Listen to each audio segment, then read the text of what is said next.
नमस्कार मित्रों, मैं आचार्य रामनिवास शास्त्री आपका हार्दिक स्वागत करता हूं हमारे YouTube चैनल महाकाल ज्योतिष केंद्र में। मित्रों, आज हम बात करेंगे कर्क राशि के जातकों के बारे में कि जुलाई का महीना कर्क राशि के जातकों के लिए क्यों है विशेष, किन सावधानियों को बरतने की है ज़रूरत और क्या शुभ और लाभ इनको जुलाई में प्राप्त होने वाला है। मित्रों, वीडियो को शुरू करने से पहले मैं आपसे कहूँगा कि आप हमारे चैनल को अवश्य सब्सक्राइब करें, वीडियो लाइक करें और कमेंट में जय महाकाल अवश्य लिखें। जानते हैं हमारी वीडियो के माध्यम से कर्क राशि के जातकों के लिए क्यों है ये महीना इतना बेहद खास।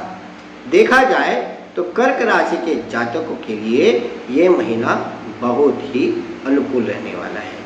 आपको अपने स्वास्थ्य पर विशेष ध्यान देना होगा क्योंकि पूरे महीने शनिदेव महाराज आपकी गोचर कुंडली में अष्टम भाव में विराजमान होंगे और महीने की शुरुआत में सूर्य और शुक्र जैसे ग्रह भी आपके द्वादश भाव में विराजमान होंगे। इससे स्वास्थ्य को लेकर के समस्याओं को सामना करना पड़ेगा।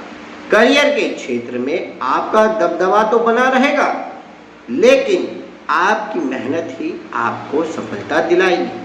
आपका काम सबसे बढ़िया होगा। आप अपने कार्य को करते हुए कोई बड़ी प्रमोशन प्राप्त कर सकोगे। आपके काम की चर्चा होगी और आपका काम कोई बड़ा बदलाव भी ला सकता है। व्यापार करने वाले जातकों को सावधानी के साथ धीरे धीरे बढ़ने का ध्यान देना चाहिए क्योंकि जल्दबाजी में लिया गया निर्णय आपके व्यापार में आपको नुकसान देगा। वैवाहिक जीवन की बात करें तो गुरुदेव बृहस्पति की कृपा से आपका जीवन बहुत अच्छा बीतने वाला है। वैवाहिक जीवन में आपकी जो अभी तक समस्या चल रही थी पति पत्नी के बीच में, परिवार के बीच में, उन समस्याओं में कमी होगी, सुधार होगा। प्रेम संबंध बिता रहे जातकों को कुछ समस्याओं का सामना करना पड़ सकता है, लेकिन गुरुदेव बृहस्पति की कृपा से आपके प्रेम के जीवन में भी अच्छे फल आएंगे। आप अपने प्रियतम को, अपनी प्रेमिका को विवाह के प्रस्ताव के लिए प्रपोज कर सकते हो और आपका प्रेम विवाह भी हो सकता है। विद्यार्थियों के लिए ये महीना बहुत बड़ा अनुकूल रहने वाला है।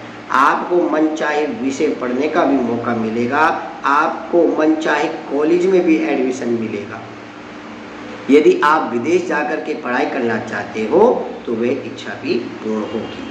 करियर की दृष्टि से बात करें तो ये महीना आपके लिए बहुत ही अनुकूल रहने वाला है। दशम भाव के स्वामी गोचर कुंडली में मंगल महाराज दशम भाव में विराजमान रहेंगे, जिससे आपके कार्य क्षेत्र में एक मजबूती मिलेगी। आप अपनी नौकरी में जमकर काम करोगे, एक टीम लीडर की तरह अपनी टीम के नेतृत्व करोगे। आपके काम से लोग प्रेरित होंगे, इससे आपकी इज्जत बढ़ेगी और मान सम्मान में, कार्य क्षेत्र में भी आपका दबदबा बना रहेगा। आप किसी बड़े पद का आपको सरप्राइज के रूप में, तोहफे के रूप में आपको कोई बड़ा पद प्राप्त हो सकता है, प्रमोशन के रूप में। गुरुदेव बृहस्पति एकादश भाव में विराजमान रहेंगे। 7 जुलाई से 11वें भाव के स्वामी शुक्र प्रथम भाव में आ जाएंगे तो आपकी पद उन्नति का भी एक विशेष योग बन रहा है। 7 जुलाई से मित्रों आपका एक विशेष योग बन रहा है जो आपकी तनख्वाह में भी वृद्धि कराएगा। देखा जाए तो मित्रों आपको अपने कार्य क्षेत्र में ढिलाई नहीं करनी, अपनी इसी प्रकार की लगन से आपको आगे बढ़ना है क्योंकि इसी प्रकार की मेहनत आपको ऊंचाइयों पे ले जाएगी।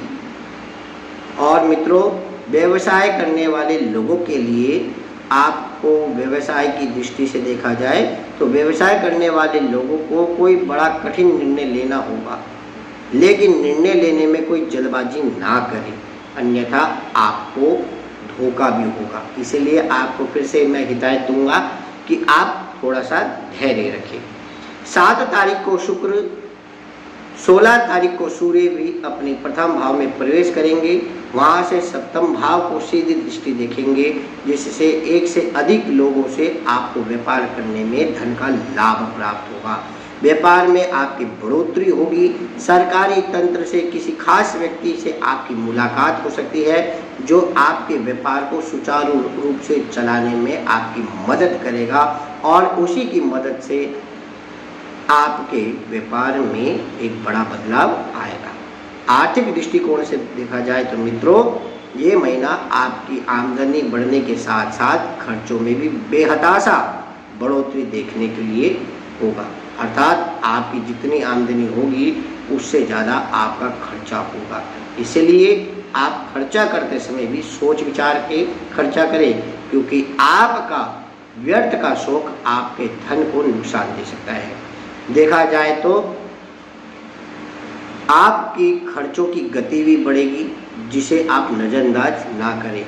आपको बहुत प्रयत्न करना होगा कि अपने खर्चों को नियंत्रण रखें, वरना आपकी आमदनी के अनुपात में वे खर्चा ज़्यादा होगा और फिर बाद में आपको परेशानी हो सकती है। देखा जाए तो मित्रों, अगर आप नौकरी कर रहे हो तो नौकरी में भी आपको सचेत रहना होगा। बेवजह का गुस्सा, बेवजह का आलस आपके कार्य क्षेत्र में आपको नुकसान दे सकता है। इसलिए जितना हो सके सचेत रह करके, सावधान रह करके अपने कार्य क्षेत्र में अपना मन लगा करके काम करें, तो आपके व्यवसाय में भी वृद्धि होगी। और जैसे मैंने अभी पहले बताया कि आपका प्रमोशन होगा और प्रमोशन कोई बड़े पद पे होगा, तो वह भी आपकी सावधानी रखने से ही आपको प्राप्त होगा। क्योंकि सूर्य और शुक्र जब प्रथम भाव में आएंगे और सप्तम दृष्टि को देखेंगे, तो आपके शरीर में एक आलस भी बढ़ेगा और उसके कारण आपको नुकसान भी हो सकता है। इसलिए आपको पहले सचेत कर रहे हैं कि 7 जुलाई के बाद आपको अपने कार्य क्षेत्र में विशेष ध्यान रखना होगा। स्वास्थ्य के दृष्टिकोण से ये महीना आपके लिए मध्यम फल देने वाला है। ये महीना आपको चेतावनी दे रहा है कि आपको अपने स्वास्थ्य पर ध्यान ही रखना होगा, क्योंकि स्वास्थ्य ही मनुष्य के लिए सबसे बड़ा धन है। इसलिए कहा गया है हेल्थ इज वेल्थ। यदि आप अपने स्वास्थ्य को इग्नोर करते हो और अपने स्वास्थ्य पे ध्यान नहीं देते हो, तो आपको बहुत बड़ी परेशानी का सामना भी करना पड़ेगा। क्योंकि अष्टम भाव में वक्री अवस्था में शनिदेव महाराज नित्य प्रति अनुशासित होकर आपके शरीर के संतुलन को बनाने के लिए आपको बार बार प्रेरित तो करेंगे, लेकिन छोटी मोटी शारीरिक समस्याओं को आप नज़रअंदाज ना करें, यह वरना आपको बहुत बड़ी बीमारी दे सकती है। देखा जाए तो आपको भोजन में पौष्टिक तत्वों का समावेश करना होगा। प्रातःकाल आपको मॉर्निंग वॉक करना होगा, योगा करनी होगी, और अगर आप मदिरा या धूम्रपान का सेवन करते हो तो आपको उसका त्याग करना होगा। प्रेम और वैवाहिक दृष्टिकोण से देखा जाए तो गुरुदेव बृहस्पति एकादश भाव में बैठकर पंचम भाव को पूर्ण दृष्टि से पूरे महीने देखेंगे, जो आपके प्रेम संबंधों के लिए एक बहुत ही बड़ा गोल्डन समय होगा। मंगल देव भी दसम भाव में बैठकर पंचम भाव पर पूर्ण दृष्टि डालेंगे, जिससे बीच बीच में कुछ ना कुछ गर्माहट का आशुनी भी होगी। लेकिन बृहस्पति देव भगवान आपकी कुछ समस्याओं से आपको निजात दिला देंगे। 12 जुलाई को मंगल देव महाराज एकादश भाव में बैठकर वहां से पूर्ण सप्तम दृष्टि से आपके पंचम भाव को देखेंगे, जो आपके प्रेम जीवन के लिए बहुत ही अनुकूल समय होगा। आपके मन में नई ऊर्जा का संचार होगा, आपके प्रेम जीवन को बढ़ाने में वे बहुत मददगार होगा। अष्टम भाव में बैठे शनिदेव महाराज वक्री अवस्था में पूर्ण दसम दृष्टि से आपके पंचम भाव को देखेंगे, जिससे बीच बीच में कुछ परेशानियां उत्पन्न हो सकती है। आपको चुनौतियों का सामना करते हुए अपने रिश्ते को संभालना होगा। वैवाहिक जातकों की बात की जाए, जो शादीशुदा लोग हैं, तो महीने की शुरुआत में आपसी बातचीत से आपके अनसुलझे हुए कार्य सुलझ जाएंगी। पति पत्नी में अगर कहासुनी हो, ससुराल में या माता पिता से या घर में कोई परेशानी हो तो बातचीत के माध्यम से वो भी आपको सुलझते नजर आएंगे। ससुराल पक्ष में भी हलचल रहेगी, किसी बात की शुरुआत से चलती रहेगी। आपको भी अपने जीवन साथी को उसके परिवार से बातचीत करने में मदद करनी चाहिए। यदि किसी प्रकार की कोई विषम परिस्थिति जन्म ले चुकी है तो उसे सुलझाने में आपको पारिवारिक सदस्य की तरह ससुराल पक्ष में आपको मदद करनी होगी। पारिवारिक दृष्टि के तौर से देखा जाए तो ये महीना आपको मध्यम फल देने वाला है। चतुर्थ भाव के स्वामी शुक्रदेव महाराज महीने के द्वादश भाव में 7 जुलाई को खासकर आपके प्रथम भाव में आ जाएंगे। ऐसे में आपकी कोई लंबी यात्रा का एक योग बन रहा है जो कि सफल होगा। अगर आप कहीं घूमना चाहते हैं, जाना चाहते हैं, बहुत दिनों से आपने सोचा था, वो आपकी यात्रा सफल होगी। ऐसे में आपकी लंबी यात्रा सफल तो होगी, साथ में आपके घर में सुख शांति का माहौल भी बना रहेगा। कोई नया फंक्शन, चाहे सालगिरह, जन्मदिन या शादी आपके घर में हो सकती है, जिससे सारे लोग उस कार्यक्रम में शामिल होंगे और घर का माहौल भी बहुत अच्छा रहेगा, सुख शांति का भरा रहेगा।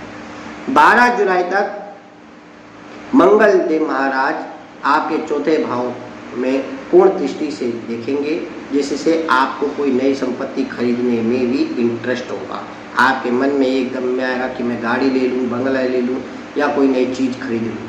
एकदम में आपके मन में ये बात उठेगी। मित्रों, आपको मैं एक विशेष उपाय बताऊंगा, इस उपाय को आप जरूर करिएगा। इस उपाय को करने से आपको आपके आने वाले जीवन में, खासकर जुलाई के महीने में जो परेशानी होगी उससे निजात मिलेगी।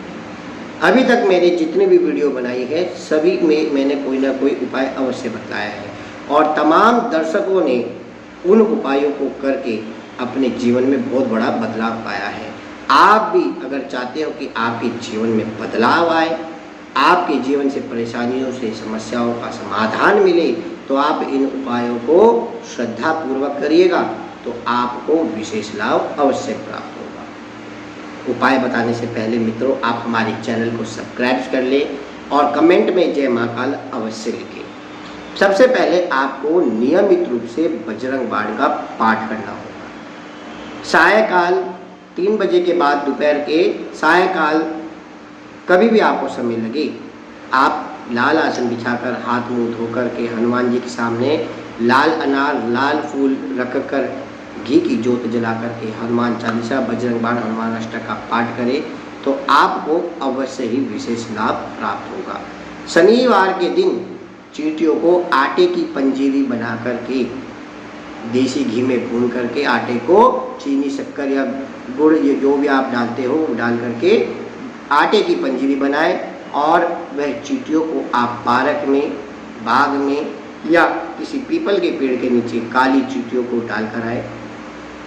आपके द्वारा भगवान शिव की उपासना करना भी आपको बहुत फायदेमंद होगा। मित्रों, प्रत्येक सोमवार के दिन आप नियमित रूप से शंकर भगवान की आराधना करें, पूजा करें और बेलपत्र में आप गन्ने का जूस थोड़ा सा डाल करके भोले बाबा का आशीर्वाद प्राप्त कर सकते हैं। देखा जाए तो मित्रों, आप अपने जेब में एक पीले रंग का छोटा सा रुमाल हमेशा रखें, जिससे आपके जीवन में अनेक प्रकार की खुशियों का आगमन भी होगा और आपकी हर मनोकामनाएं भी पूर्ण होगी। ऐसे ही ज्ञानवर्धन वीडियो को देखने के लिए आप हमारे चैनल को सब्सक्राइब करें, वीडियो लाइक करें, वीडियो शेयर करना ना भूलें और कमेंट बॉक्स में जय महाकाल अवश्य लिखें। जय महाकाल।